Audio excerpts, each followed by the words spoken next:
American World Championship qualifier is just around the corner and Yu-Gi-Oh! Is completely changed. So what are the best staples and board breakers right now? Today, big dog, I am here with chat and we're going to be talking about some of the most popularly played cards and if you should run them or not. Let's go ahead and jump on in. Okay, big dog, so the criteria for this staples tier list is incredibly simple. We are in an entirely new format post Infinite Forbidden, and there's some powerful new strategies, technically, that we have to worry about. These particular staple cards have been completely changed because of that. I'm going to be giving you information on the main worthy staples, all the way down to staples, those divorce papers together, and chat is going to also be giving you some insight as well. Let's go ahead and start off with Called by the Grave. So Called by the Grave is one of those cards that's in a really weird spot. Hand traps aren't necessarily as powerful as they once were last format because of the new Fiendsmith card. And if you guys want to know information about hand traps, because none of them are on here, last week we just so happened to have made a video talking about the most powerful hand traps, so go ahead and check that out. But Called by the Grave can still hit really important situations like Fiendsmiths or even those other really good hand traps like an occasional Ash Blossom and Drolin Lockbird. I think that this card is a good card. Now, what I mean by good card is that you can play it inside of your main board and you can see success. But I don't think that it's necessary to play inside of your deck to be able to see success. You may not see Called by the Grave inside of players' main boards or sideboards because they simply don't respect graveyard effects or effects that could be called by.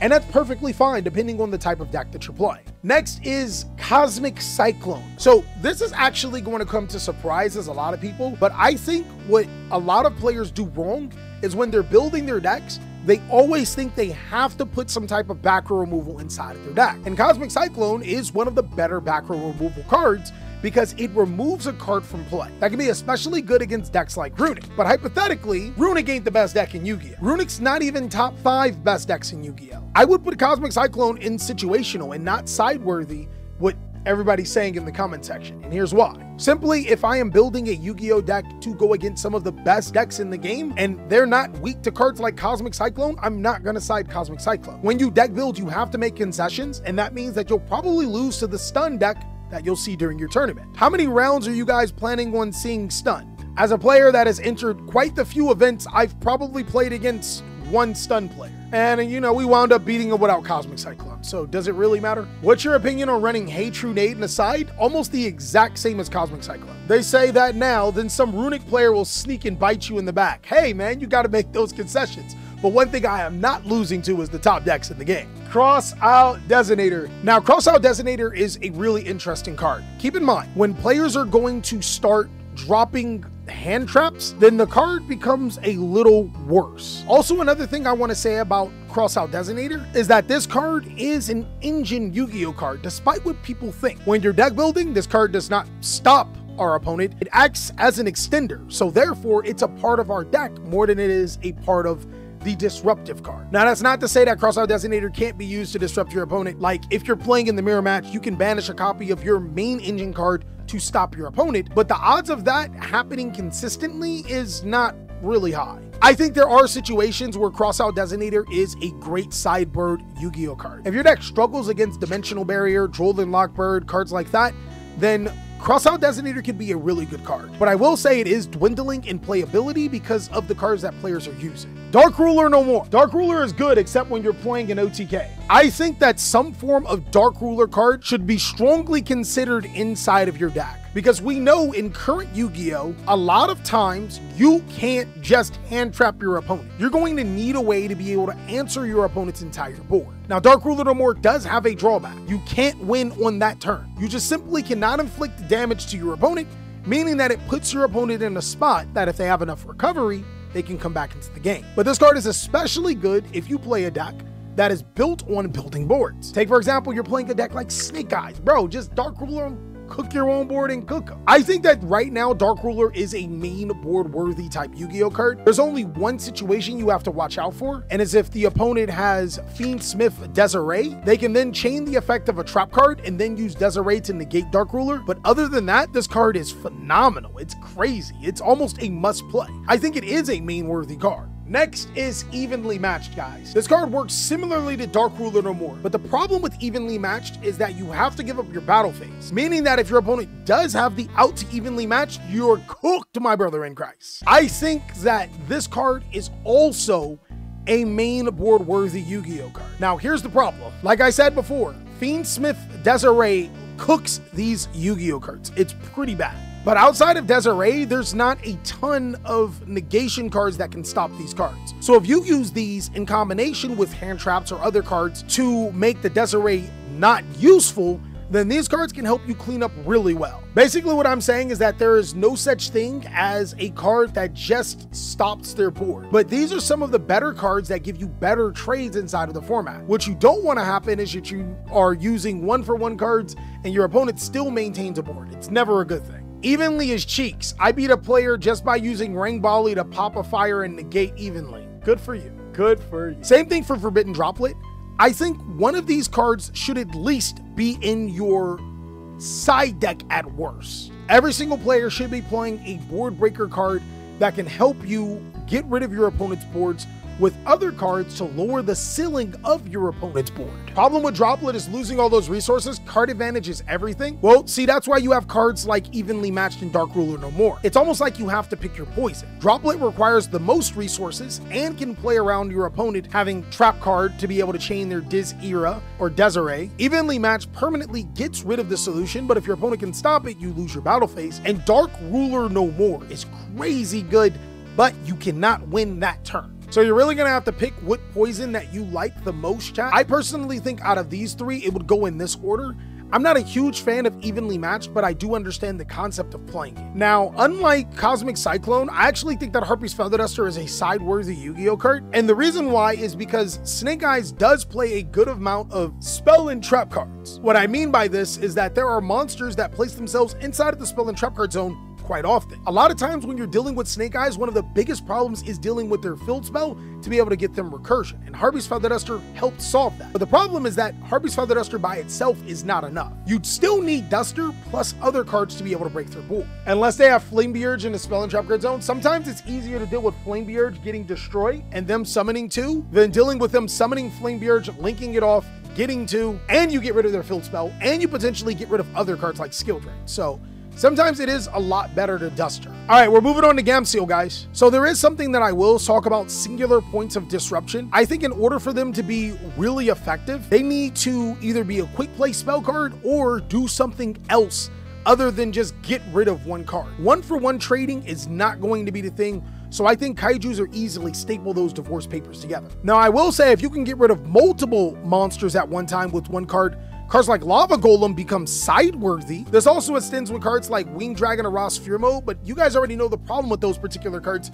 You give up your normal summon for that, which can be really important for so many decks. Kashtira Fenrir is actually a perfect example of a card that provides one source of interruption, but does multiple things. It's a 2400 attack monster that can give you another 2400 attack monster. If your opponent does interact with it, it interacts right back, and it can actually attack over the monster. I think Fenrir is a pretty good Yu-Gi-Oh card. Now, the good thing about Fenrir is that when you use it in combination with cards like Lava Golem, you're ballin', my boy. Giving them a Lava Golem by tributing their monsters, then summoning Fenrir to fetch a Fenrir. Ooh. If their last monster is Appaloosa, you get to trigger the Fenrir to get over the Lava Golem, then attack? Ugh. It's kind of crazy good. Also love that Fenrir is good for going first and going second. Metaltron was a really good card in the Snake Eyes mirror match, but I think for the North American World Championship qualifier, it's going to be a little bit harder to play this card, mainly because Fiendsmith just came out and not everyone can afford Fiendsmith.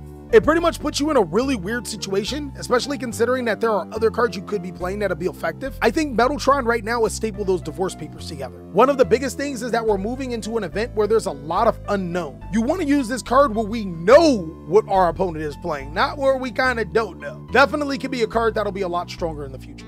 Lightning Storm is it's actually a decent card. I do think that cards like Lightning Storm and Harpy's Feather Duster are a little more deck specific, but when we start talking about staples in entirely, though they are generic, a lot of them are deck specific. So with that being said, in a vacuum, Lightning Storm is pretty much Harpy's Feather Duster, allowing you to be able to clear boards. but with the benefit of being able to clear cards like Apollousa, the Bowl of the Goddess, and now we're going to start seeing DDD Wave King Caesar a little bit more, and this card does take care of that. Essentially, these cards prove that if the opponent does not open a Omni Negation card, your opponent's going to be in trouble. In essence, I do kind of like these cards. Now, Solemn Judgment is a counter trap card that can stop normal summons, which I think is cool. The problem with Solemn Judgment is that right now in Yu-Gi-Oh, there's a special summon and a full combo before your normal summon. And if you stop that combo, then they just normal summon. If you don't stop that combo, well, they have a lot of things going on for themselves. I think this is absolutely one of the worst spots for Solemn Judgment. But yeah, like it's really good against these cards, right? But it's almost bad in any other situation. I'm really having a hard time putting this card anywhere, so I'm gonna delegate this one to chat. I think that there's better slots in your side deck more often than not, but I can't put it in. Now, I think we have to put it in situational, right? Solemn Judgment used to have the allure of being able to stop your opponent's important summons and being able to stop your opponent's board breaker Yu-Gi-Oh cards. But now this card is strictly to stop board breakers. I wouldn't be incredibly happy to be playing Solemn Judgment to stop a board breaker only for the opponent to follow up with another board breaker or more cards, because now you just put yourself in a situation of losing the game. I think Solemn Strike is absolutely cheeks right now. It's definitely worse. Stopping one monster effect or one summon does not stop anything in Yu-Gi-Oh!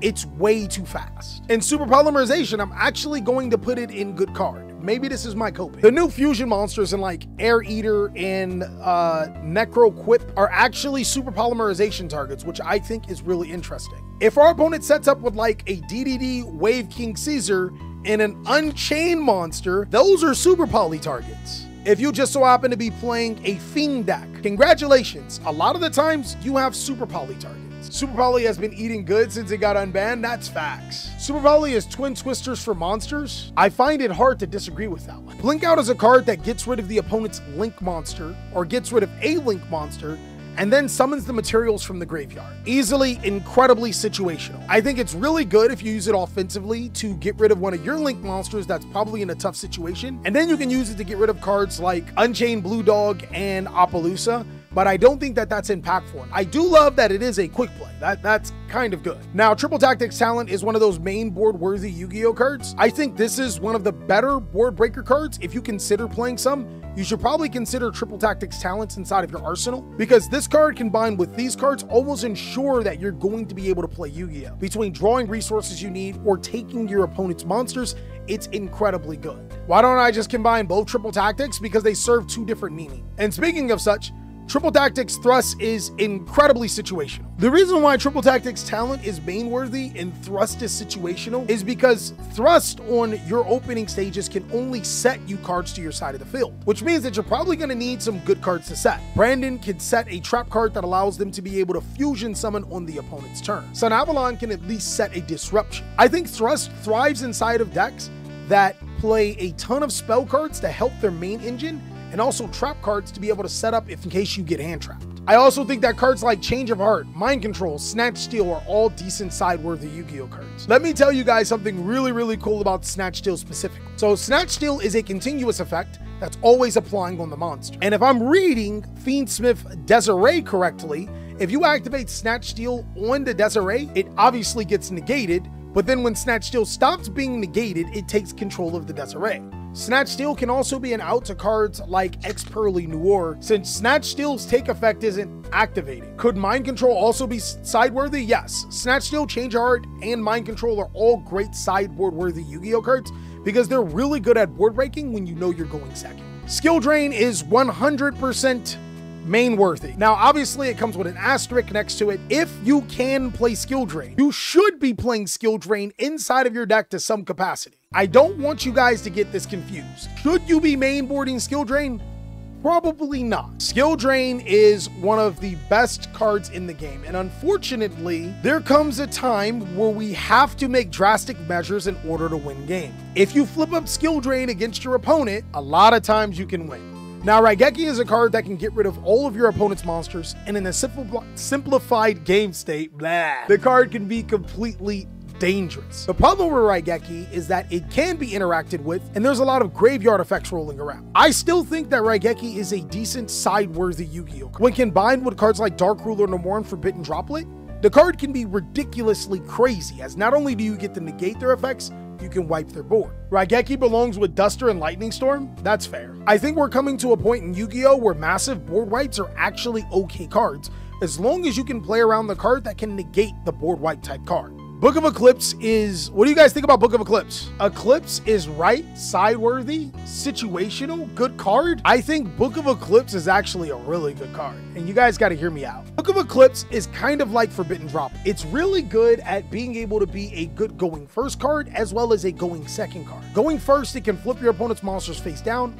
preventing them from making a huge play. It also prevents them from using cards like Snake Eyes, Ash, or Oak on those face-up cards to the graveyard. Essentially, if they need to use it for an Exceed summon or a Link summon, it's out of the question. I also think that it's double points if you use Book of Eclipse in a deck that fusion summons or ritual summons, because those monsters can be used while face down. You can essentially use Book of Eclipse kind of like a Crossout Designator too, when your opponent activates hand effects like Infinite Impermanence to negate your cards. I also like how Book of Eclipse can be used to get over monsters like DDD, Wave King Caesar, Flame Beurge to be able to summon, and a lot of times, if Flame Beurge and IP Master Arena are the only two monsters, then your opponent has to link off their Apo when you chain Book of Eclipse to IP's effect to link.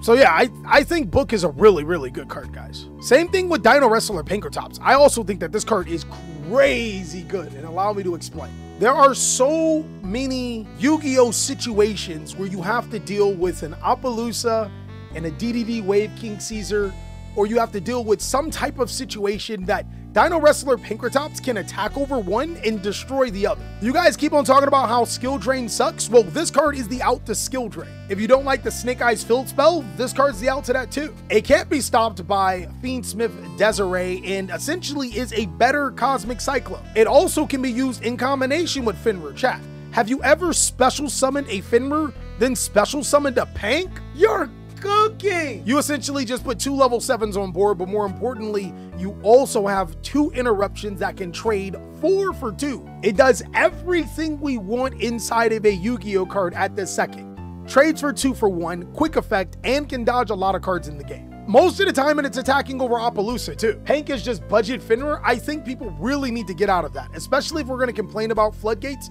especially if we're going to complain about Skill Drain. Pank can do things that Fenrir can't. So it's not necessarily a budget Fenrir. Just a lot of times we preferred Fenrir because of it stays on the field, it gets another card, but Pank does serve an entirely different function that can be just as useful. Ultimate Slayer, staple those divorce papers. At the sacrifice of your extra deck currently, you can play Ultimate Slayer and help break your opponent's boards. But the problem with that is that in modern Yu-Gi-Oh! You do not want to sacrifice your extra deck. Seriously. I think there will be a deck that does play all of the extra deck cards that is needed to break a board, but also those cards will be on theme for the strategy. So therefore, the card will be really good. But for right now, Ultimate Slayer just does not do that thing for most decks. Now, when we started this video, people were saying that the Millennium cards are not staples, and technically they're not. It would be more of an engine, but you can play the Millennium cards in just about every single Yu-Gi-Oh! Deck. The Millennium cards have an ability to pay 2,000 life points to summon themselves to the field. One searches another Millennium card, one searches Millennium Ink, and Ink can be revealed for your Millennium card so you don't have to pay life points. I think overall, the Millennium cards are fairly situational. They're decent cards that can be placed inside of your spell and trap card zone, which means that you can use them for other card effects. But they can also summon themselves as pretty strong monsters, which is pretty good. I love the versatility, but playing them inside of your deck means that you always have to have enough life points to pay for them unless you play the Millennium Ink. I'm not sold on that. Now it's time to talk about some really interesting cards. We have Spell Card Soul Exchange. Spell Card Soul Exchange allows you to tribute your opponent's monsters to summon your own monster. Then that monster can't be tributed, but then your opponent can tribute your monsters to summon their monster. Chat, hear me out, hear me out, hear me out. Activate this card, you tribute their monsters, you summon a Fenrir. You're not thinking, it's a board breaker. They can't even tribute your Fenrir. They can't tribute your Fenrir. Chat, there's no way. You don't think that's a good board breaker? I think that this is not a bad card. I think that it's really, it has a lot of potential. But chat says that I'm coping. so I'm obligated to go with them saying that I'm coping. But I'm telling you, if you play a lot of tribute decks or a whole bunch of cards, like, come on, chat, you get an additional tribute summon, do you not? Spell card Monster Reborn allows you to be able to special summon your opponent's monster from your graveyard to your side of the field. This card can be incredibly good at stopping Promethean Princess and getting rid of cards in your opponent's graveyard that they want to use. Chat, no, this card's actually good. You can use this card on Gimmick Puppet to puppet yourself before they can puppet you. Bro, it can stop Fiendsmith. No, I don't care what you guys say. I'm putting this card in situational. I'm putting it in situational. I'm saying, bro, this card's way better than when you're giving it credit. I think that Forbidden Chalice is a side-worthy Yu-Gi-Oh card. This is probably one of the best one-point interaction cards because it's a quick play spell card. A lot of times you start activating effects, your opponent chains the effect, you can chalice that effect and then force it through. It's not an amazing Yu-Gi-Oh card at all times, but it's a solid card that could be considered inside of your side deck if your opponent has a lot of monsters that's giving you problems. I think that Dimensional Barrier is also a side-worthy Yu-Gi-Oh card. This card should probably hover in your sideboard if you are expecting to see a lot of Tenpai Dragon or Branded. My biggest problem with this is that it doesn't combat the tier 0 meta that we're in right now, but it's a pretty solid card. This is a new monster, Silhouette Rabbit. Silhouette Rabbit allows you to be able to set a trap card that can summon itself as a monster. I think being able to set the Silhouette trap card as well as Azaroon statue is pretty good. I think that this is really solid. And normally this card would not be included in a Staples tier list, but it's a generic Link monster that's new to the game, so I thought I'd put you on some game. There's a new card from Infinite Forbidden. Its name is Interdimensional. Okay, look, basically it allows you to banish a monster on your field and then return a monster on the it's the new Matter Transporter. Don't even worry about reading it, guys. It's easily staple those divorce papers. And that's all that I have for the Staples tier list, big dogs. I really hope you guys enjoyed. I hope that you can use this at your next event to make you an amazing player. As always, I hope you guys are having an amazing one, and I'll catch you on the next video.